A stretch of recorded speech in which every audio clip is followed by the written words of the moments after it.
6:43 here. It's Wednesday morning, and welcome back to Good Day Las Vegas. Metro Sheriff Joe Lombardo joining us virtually again this morning for our Morning Cup of Joe segment. Sheriff, good to see you again.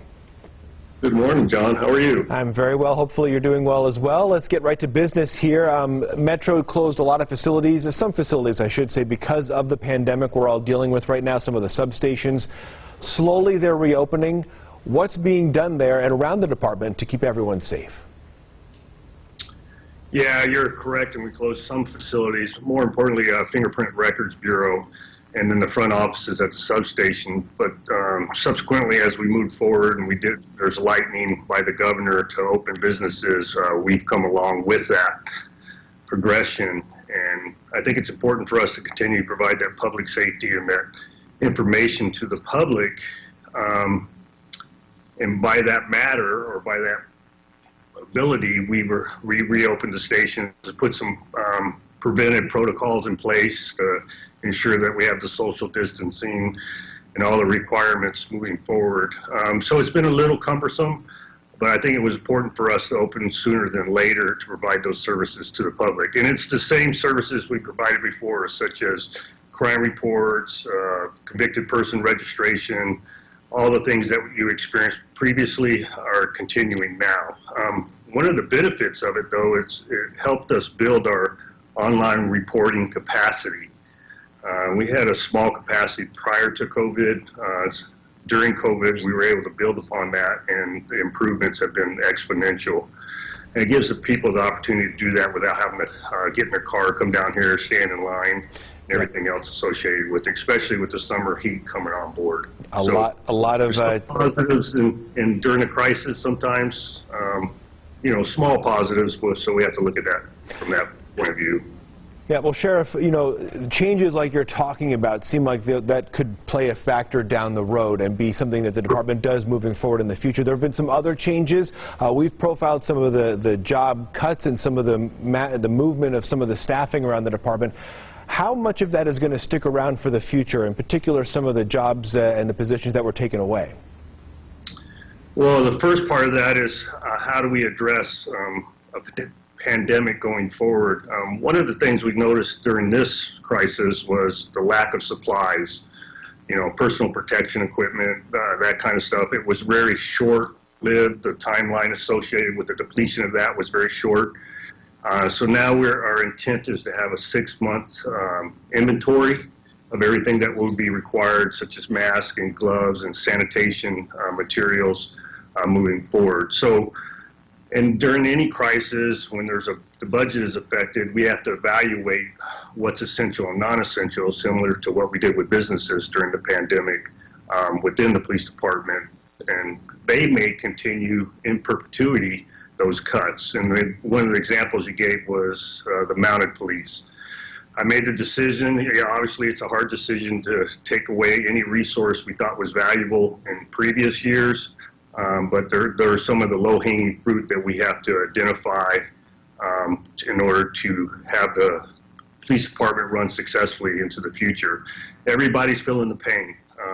Just recently I had our fiscal affairs meeting, and the chairman is a member of the casino environment, Chairman Bill Macbeth from the Cosmopolitan, and he talked about that on both ends of the spectrum, both public and government and private.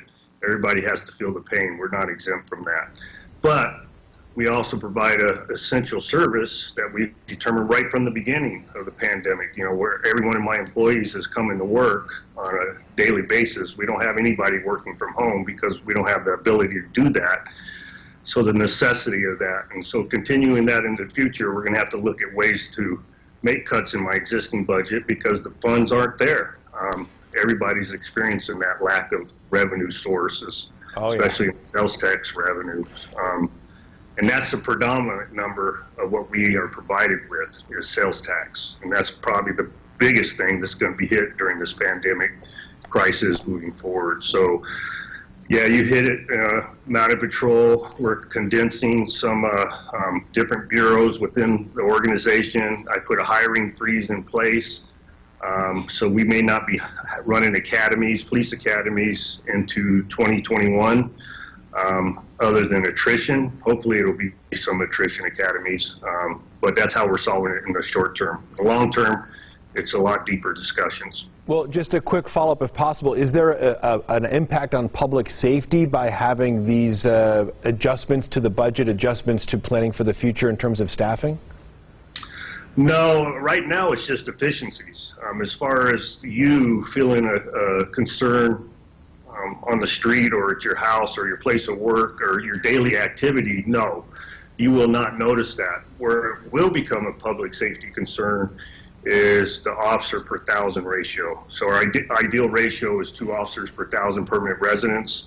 If the budget constraints continue into the future, we're not feeling it right now, but I have the ability to hire a police officer, so that ratio will deplete. And so how does that affect you as a general citizen is, the quality of investigation that is conducted, the timeliness of investigation, how it's conducted, how fast we respond when you become victimized. Those kind of things get affected. The specialty items such as Homeland Security and items like that, people have to wear multiple hats moving into the future. There'll be less specialization by a police officer. But right now, we're not experiencing that.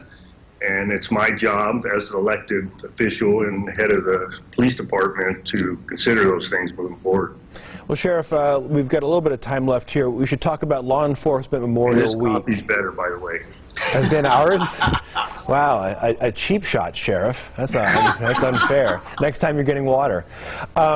We should talk about what this week is. It's a Law Enforcement Memorial Week, honoring law enforcement officers who have given their life in the line of duty. We saw a ceremony from Metro a little bit earlier this week.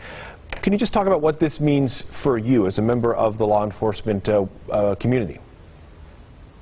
Well, unfortunately, it's not a celebration. It's us to recognize and continually to recognize individuals that's made the ultimate sacrifice.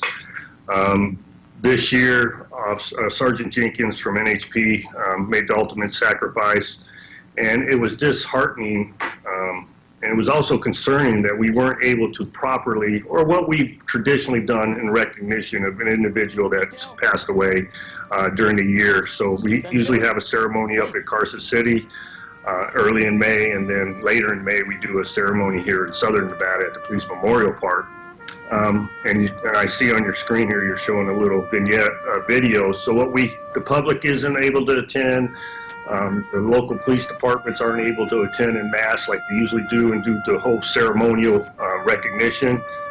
But we've ad-libbed. We put some Honor Guard membership up at Carson City last week, and this week also here in Southern Nevada we had some Honor Guard recognition. So it's heartening.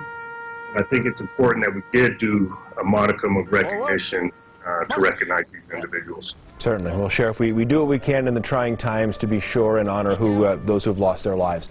We thank you again for joining us this morning, Sheriff, and we'll try and have some better coffee and next time you're here at the station when this is all done and dusted. Thank you, sir. I always got to give you a jab. That's okay. I like it. It's all good. If you have a question at home for Sheriff Joe Lombardo, you can submit it at 8newsnow.com, and you can find out if your question is answered every Wednesday. Coming up.